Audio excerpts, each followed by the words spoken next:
Hello everyone, कैसे हैं आप सभी। आई होप आप सभी हरे कृष्णा। आई होप आप सभी बहुत ही अच्छे होंगे, मज़े में होंगे। आज मैं आया हूँ शॉप पे अपनी, इसलिए आया हूँ क्योंकि पार्क है हमारे घर के सामने, वो देखिए बहुत ही बड़ा, और उस पार्क के अंदर मनता है छठ। छठ मनाते हैं कि आपको पता है कि आज लोक आस्था का पर्व है। पापा नहीं थे, अभी आ गए हैं, शायद वॉशरूम वगैरह गए होंगे पीछे। तो ये लोक आस्था का पर्व जो होता है छठ, वो छठ देखने के लिए हम आए हैं। और हमारे यहाँ क्योंकि गाँव पे होता है, दादी ने किसी को सिखा नहीं था, मिथिलांचल में आपको पता होगा कि जो छठ होता है वो है ना पप्पा, श्रेष्ठ खाली करे छठिन अपना जो सब घर में सबसे श्रेष्ठ होते हैं वो करता है। और जो बहुएं हैं जब तक बांट के ना दे सास, तो मेरी दादी किसी को बांट के नहीं दे गई थी, इसलिए हमारी चाची हैं गांव पे, वो करती हैं छठ हमारे लिए। तो दिखाता हूँ आपको पार्क में किस तरह का माहौल है। पापा जी हमारे अकेले लगे हुए दुकान में, और त्योहारी टाइम पे पोते आ जाते हैं, लेकिन अभी जो है वो कोई ना कोई सर्विस देने के लिए आ जाता है पापा को, है ना। कता से इस लड़का सब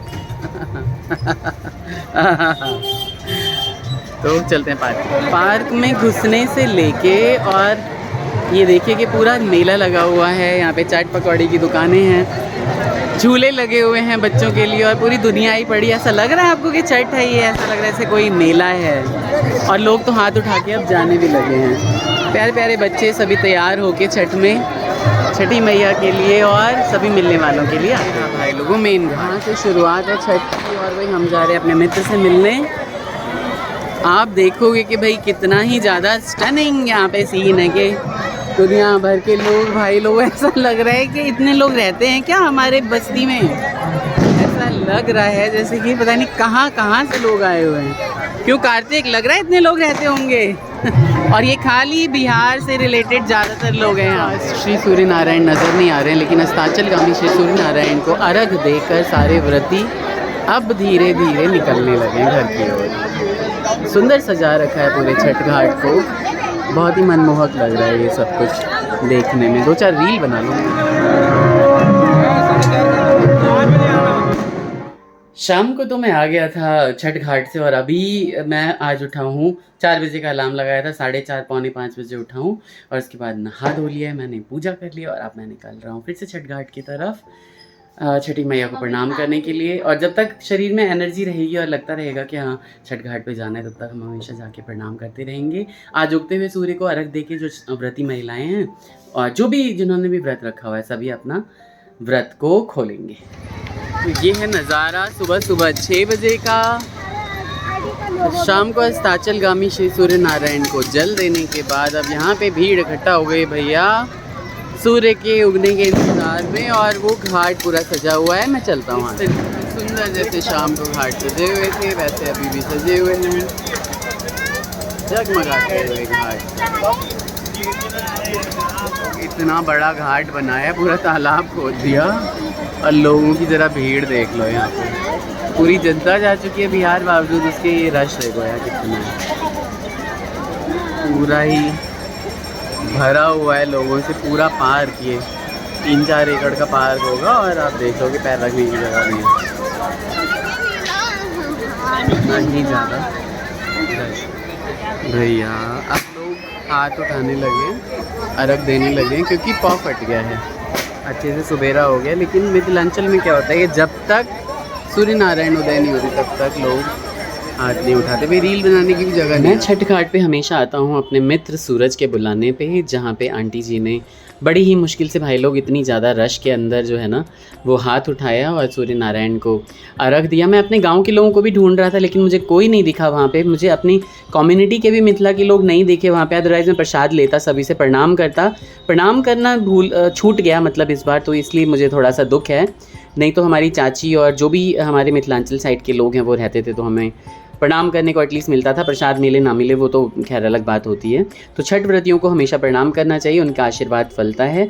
इधर ये सारे मित्रगण बातें कर रहे थे, और आंटी आई इधर तिलक विलक लगाने के लिए। अजय प्रभु अपना प्रसाद वगैरह चढ़ाते हैं, तो वो भी अपना प्रसाद वगैरह लेके और निकल लिए। तो भाई लोगों, इसी तरीके से छठ की पूजा जो है वो पूरी संपन्न हुई। पाँव फटने के बाद जब लोग जाने लगे, उसके बाद थोड़ा सा भीड़ कम हो गई, जिसकी वजह से हम लोगों को भी ज़रा सा सही रहा, मतलब वहाँ खड़े होने की जगह एटलीस्ट मिल गई। और खूब सुंदर सुंदर वहाँ पे गाने वाने बज रहे थे, और उसके बीच में जो है वो ये सारी चीज़ें भी चल रही थी। आजकल एक गाना चल रहा है, कि हम लोग बिहारी हैं जी। इसके बाद पापा से मिलकर और अपने एक फ्रेंड को घर लेके मैं आ गया था, लेकिन मैं बिल्कुल ही भूल गया और हम बातों में इतने मशगूल हो गए कि उन्हें रिकॉर्ड करना भूल गया था। लेकिन ये छठ की का पर्व हमेशा हम लोगों को वेट रहता है कि हम छठ मनाएं, लेकिन क्या करें, हमारे पास तो अभी बांट के दिया ही नहीं हुआ है छठ को, इसलिए हम नहीं मना पाते, लेकिन शामिल ज़रूर होते हैं हर साल। लोक आस्था का ये पर्व पूरे बिहार में, झारखंड में, पूर्वांचल के एरियाज़ में, नेपाल की तराई के इलाकों में, मिथिलांचल में बहुत ही ज़्यादा धूमधाम से मनाया जाता है। सबका मनाने का तरीका अलग हो सकता है छठ का, लेकिन जो अर्घ देने का तरीका होता है वो एक ही होता है। हमारे यहाँ मिथिलांचल में सिर्फ घर के श्रेष्ठ लोग छठ मनाते हैं और बाकी सारे लोग उनको फॉलो करते हैं। आप लोगों के यहाँ कैसे कैसे मनाया जाता है, क्या नई विवाहितें भी करती हैं छठ, ये आप बताइएगा कमेंट करके। और मैंने ज़रा सी जो रिकॉर्डिंग की है और खूब सारे मैंने रील बनाए हैं, जाके देखिएगा। मैं उन सारे रील के कमेंट्स पे रिप्लाई करूँगा। आप लोगों के जो क्वेश्चंस होंगे वो आप ज़रूर पूछिए। मेरे पास 2-3 क्वेश्चंस आए हुए हैं, लेकिन मैंने उन पर अभी रिस्पॉन्ड नहीं किया है। मैं सबको रिस्पॉन्सेस दूँगा। आप बताइएगा कि आप लोगों के यहाँ छठ कैसे मनाते हैं। मुझे ऐसा लगता है कि इतना ज़्यादा कठिन व्रत पूरी दुनिया में कहीं नहीं मनाया जाता, क्योंकि हद से हद लोग 12-13-14 घंटा जो है वो खाना छोड़ के रह सकते हैं। लेकिन उसके बाद तो फिर भाई मुझे मालूम है, क्योंकि मैं निर्जला एकादशी करता हूँ, तो मेरा क्या होता है कि मैं एकादशी करूँ या कुछ भी करूँ, मैंने जल अनलिमिटेड लेना होता है, बिना जल के नहीं रह सकता। लेकिन निर्जला के आते ही ना वो एक मनोवैज्ञानिक प्रभाव पड़ जाता है कि भैया पानी नहीं पीना, पानी नहीं पीना। लेकिन नारायण की कृपा से वो भी जेठ के महीने में, जब सबसे ज़्यादा गर्मी पड़ रही होती है, लेकिन नारायण की कृपा से बहुत ही अच्छे से हर चीज़ संपन्न हो जाती है। तो इसीलिए जो आस्था जो है ना वो सबसे ज़्यादा बलवान होती है, मुझे ऐसा लगता है। वो कुछ भी कर सकती है, वो कुछ भी करा सकती है। आप लोग किस तरीके से आस्था का फ़ायदा उठाते हो, कौन कौन से व्रत रखते हो? मैं तो सारी एकादशियाँ रखता हूँ और जितने भी मास चतुर्दशी होती हैं सारे व्रत रखता हूँ, और एक आध और साल के व्रत रखता हूँ। मतलब है ऐसा नहीं है कि हाँ मतलब हम नहीं रखते या कुछ नहीं करते, बट देन हाँ बहुत सारी चीज़ें ऐसी होती हैं कि जिसमें आपको इन्वॉल्व होना ही पड़ता है। और सबसे बड़ी बात कि जब तक आप आस्था नहीं रखोगे ना, आप कोई व्रत उठा ही नहीं सकते। व्रत का काम ही यही होता है कि आप त्याग कर रहे हो, तपस्या कर रहे हो। तो इसलिए इस व्रत को बहुत अच्छे से मनाइए। अब तो पूरी दुनिया में अमेरिका, कनाडा, न्यूजीलैंड हर जगह ये व्रत मनाते हैं, क्योंकि बिहार के लोगों को ना कुछ राजनीतिक कारणों से इतना माइग्रेट करना पड़ा है कि पूरी दुनिया बिहार छोड़ के जा चुकी है। अब वहाँ पे शायद जनरेशन अच्छी होगी। अब हम लोग तो नहीं जा सकते वापस, लेकिन जो लोग वहाँ रह रहे हैं वो बिहार को समृद्ध बनाएं। और जो अभी रिसेंट जो अब वोट पड़ेंगे ना नवंबर के महीने में, सभी वोट करके अपने अपने जो भी आपको लगता है कि आपके एरिया का प्रत्याशी हो, जो अच्छा हो और आपका बिहार, हमारा बिहार सुंदर, स्वस्थ और प्रगतिशील बना सके, है ना, आप उसको ज़रूर वोट दीजिएगा और अपने जो ये राइट है ना, सबसे बड़ा अधिकार है, उसका फ़ायदा उठाइएगा। तो अभी के लिए इतना ही। अपना ख्याल रखिए आप सभी लोग, और कमेंट ज़रूर करिए, सारे रील ज़रूर देखिए जाके। Take care, bye bye. और हाँ यार, मैं ओरछा गया हूँ, उसकी सुंदर सी मैंने मिनी व्लॉग बनाया है।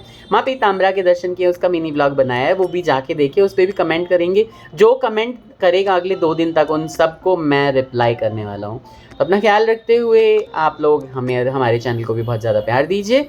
बने रहिए अगले ब्लॉग के इंतज़ार के लिए। Take care, bye bye, Radhe Radhe.